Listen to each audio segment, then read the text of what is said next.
Well, Hurricane Dorian sidelined the country's armed forces with millions in damage to infrastructure that officials are now working to restore. Minister of National Security, the Honorable Marvin Dames, revealed in the House of Assembly that police resources in Abaco and Grand Bahama were hit with a whopping $5 million bill that could bump up to just under $10 million. Jiminita Swain fills us in on other damage national security officials are now seeking to address in the wake of Hurricane Dorian. Minister of National Security, the Honorable Marvin Dames, says Hurricane Dorian severely impacted the resources of the armed forces, namely the police and defense force.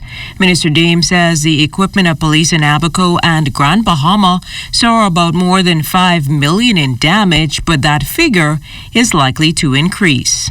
The entire police vehicle fleet and communications infrastructure on those islands were lost during the passage of the storm. After the initial loss, assessment of some $5.4 million, it will take an additional $3.7 million for a grand total of $9.1 million.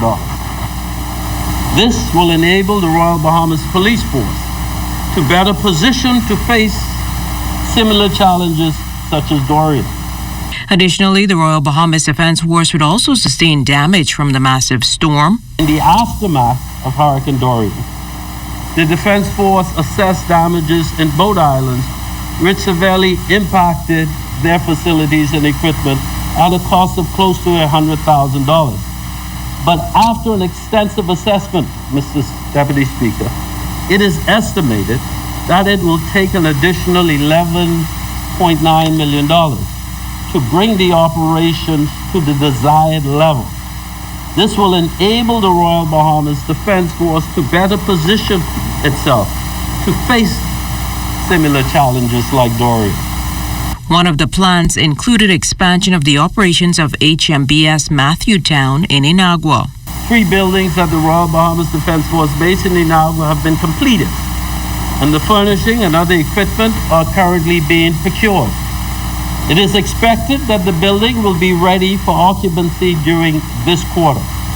To further enhance security in the Southern Bahamas, a subsidiary base was to be established in Ragged Island. Approximately 33 mobile accommodation units and auxiliary equipment were purchased at a cost of some $899,000, which were to be used to sustain maritime operations in the East Grand Bahama Bank. Minister Dames says there was a delay in the process to beef up operations on Ragged Island as well. Of the 33 units, 24 were deployed to Abaco to supplement the container city so that as to provide accommodations and dining facilities for the men and women who are engaged in the relief and recovery efforts on that island. The remaining 9 were transported to Inagua to provide accommodations until the new facility is ready for occupancy.